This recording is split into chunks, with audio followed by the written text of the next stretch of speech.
सभी नीति संग्रह नाम की कक्षा में मनु प्रवृत्ति के द्वारा रचित नीति संग्रह नाम ग्रंथ का अध्ययन करेंगे।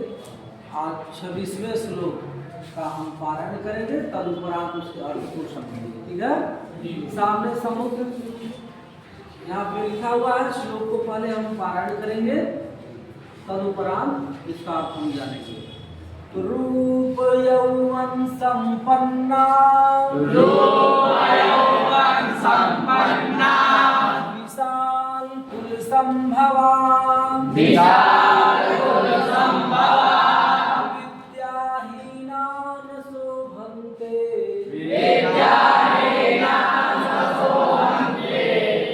गन्धाइव किंसुका,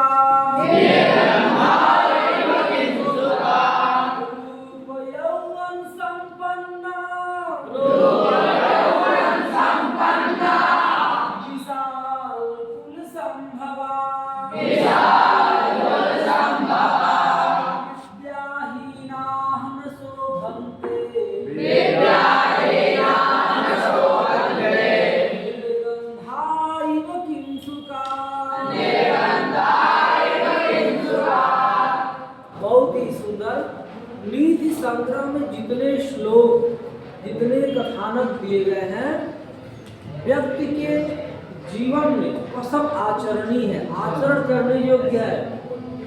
इसलिए छात्रों को नीति संग्रह इस ग्रंथ को बड़े ध्यान से, बड़े तत्परता के साथ पढ़ना चाहिए, याद करना चाहिए और उस शिक्षा को जीवन में धारण करना चाहिए।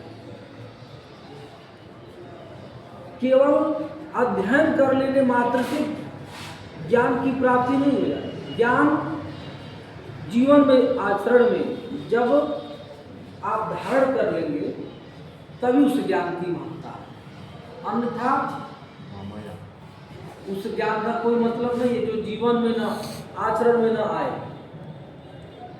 ज्ञान तभी सार्थक होता है जब आपके जीवन में, आपके आचरण में वह धारण हो जाए और उस ज्ञान से आप समाज का कल्याण करने लगे, परहित के कार्यों में लगे रहें। तो कितना सुंदर श्लोक है, इसको एक बार बड़े ध्यान से, बड़े विचार पूर्वक समझिए। रूप यौवन संपन्ना, इसके जो लेखक संपादक हैं गौरीनाथ पाठक जी, और नीति संग्रह नाम के जो ग्रंथ है वह मनु प्रवृत्ति के द्वारा रचित है। तो उन्होंने वो लिखते हैं कि रूप यौवन संपन्ना, रूप से सुंदर रूपवान पुरुष हो, खूब सुंदर रूप हो, देवराज इंद्र के समान सुंदर हो। सुंदरता में भगवान देवराज को बड़ा सुंदर माना जाता है देवताओं में।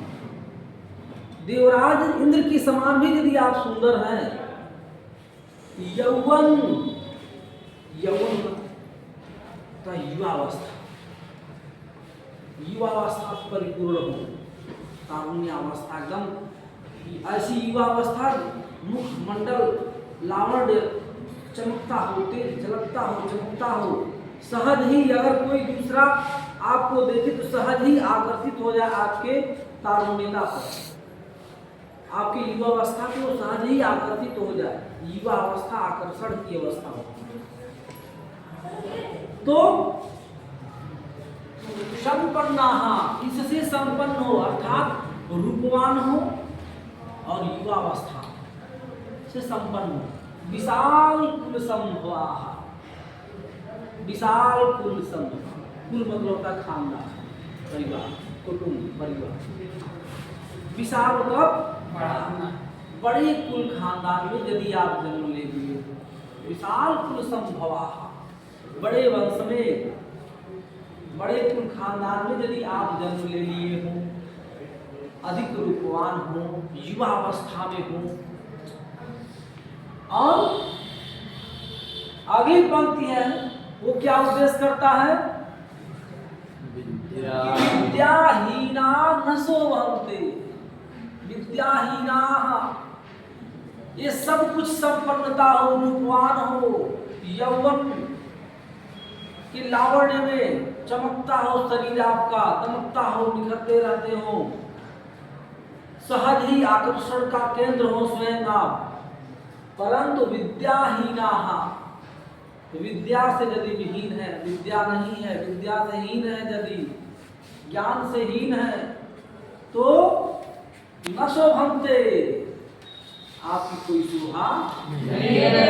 कैसे नहीं?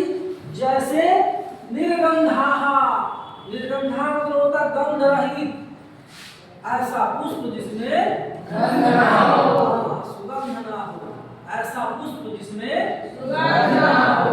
किंसुकाहा, किंसुकाहा ये मतलब जैसे, किंसुका मतलब पलाश का फूल, पलाश का पुष्प सुंदर तो बहुत होता है परंतु सुगंध नहीं रहता।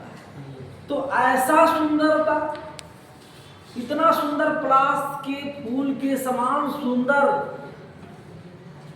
होने पर भी यदि गंध से रहित हो, सुगंध ना हो उस फूल में, उस फूल का कोई मतलब नहीं होता। वो फूल क्या है जो गंध से रहित है, उस फूल की कोई वैल्यू नहीं है, हाँ कोई मतलब उसका नहीं है। उसी प्रकार से हम आप, यह मानव, ये समाज यदि कितना भी सुंदर रूप हो, तारुण्य अवस्था हो, युवावस्था हो, विशाल बड़े कुल में यदि आप जन्म ले लिए हो, तो उसी पलाश फूल के समान सुंदर होने पर जैसे गंध से विहीन होता है, सुगंध से हीन होता है, वैसे भी हम सुंदर रूप रहेगा। युवा अवस्था, तारुण्य अवस्था में चमकते दमकते रहेंगे, परंतु विद्या से यदि हीन हो जाएंगे तो सब क्या होगा? व्यर्थ हो जाए। इसलिए क्या आवश्यक है? विद्या। विद्या परमावश्यकम। विद्या से हीन व्यक्ति उस पलाश फूल के समान होता है, उस गंध रहित फूल के समान होता है। उसका जैसे गंध रहित फूल का कोई महत्व तो नहीं है। उसी प्रकार से विद्यार्थी के जीवन में यदि विद्या नहीं है तो वह पलाश के पुष्प के समान सुगंध से रहित है। इसलिए आप सभी लोग तन मन से विद्या अध्ययन करने में अपने समय को लगाएं और व्यर्थ में अपने समय को नष्ट न करें। इसलिए जो व्यक्ति रूपवान नहीं है, सुंदर नहीं है, यदि उसके पास विद्या है, ज्ञान से परिपूर्ण है, तो वह सर्वोपरि है।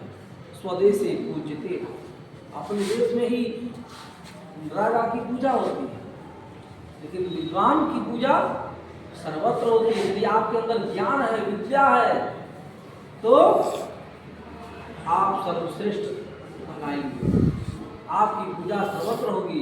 इसलिए ज्ञान का होना परम आवश्यक है। विद्या ग्रहण करना चाहिए विद्यार्थियों को, इसलिए निरंतर अपने समय को व्यर्थ नहीं गंवाना चाहिए। विद्या अध्ययन करने में अपने समय को लगाना चाहिए, समय का सदुपयोग विद्या अध्ययन में करना चाहिए। ठीक है ना? ये सभी श्लोक का अर्थ आप लोग अच्छे से समझ गए? धन्यवाद। अगली कक्षा में अगले श्लोक को लेकर के हम उपस्थित होंगे। आज के लिए धन्यवाद।